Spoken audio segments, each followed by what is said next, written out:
Praise lord. దేవుని వాక్యం నుండి 84వ కీర్తన 11వ వచనం చదువుకుందాం.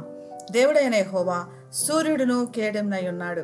యెహోవా కృపయు ఘనతయు అనుగ్రహించును. యథార్థముగా ప్రవర్తించు వారికి ఆయన ఏ మేలును చేయక మానడు.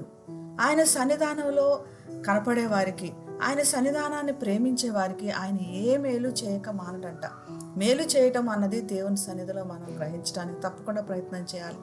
మన ఎదుట ఎర్ర సముద్రం లాంటి పరిస్థితులు, మనం ఎట్టి పరిస్థితుల్లో కూడా దాటలేమన్నటువంటి పరిస్థితుల్లో ఈ పక్కన ఉన్నప్పుడు దేవుడు మనల్ని ఆ పక్కకు తీసుకొని వెళ్ళి, ఎర్ర సముద్రంను చీల్చి ఆ పక్కకు తీసుకొని వెళ్ళి, మరి ఆ పక్కన మరి తంబుర తీసుకొని దేవుని ఎదుట నాట్యము చేస్తూ స్తుతించే పరిస్థితి దయచేస్తాడు.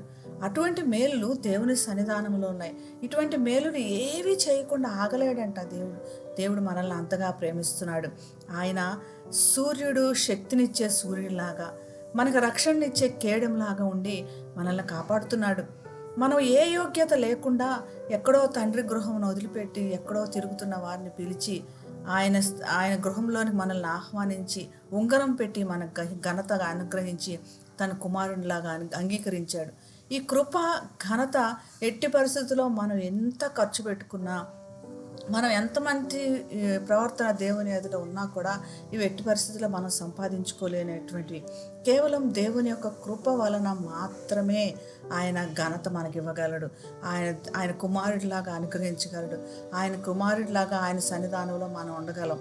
ఇటువంటి గొప్ప మేలులు, గొప్ప అనుభవాలు దేవుడు మన కోసం ఉంచాడు.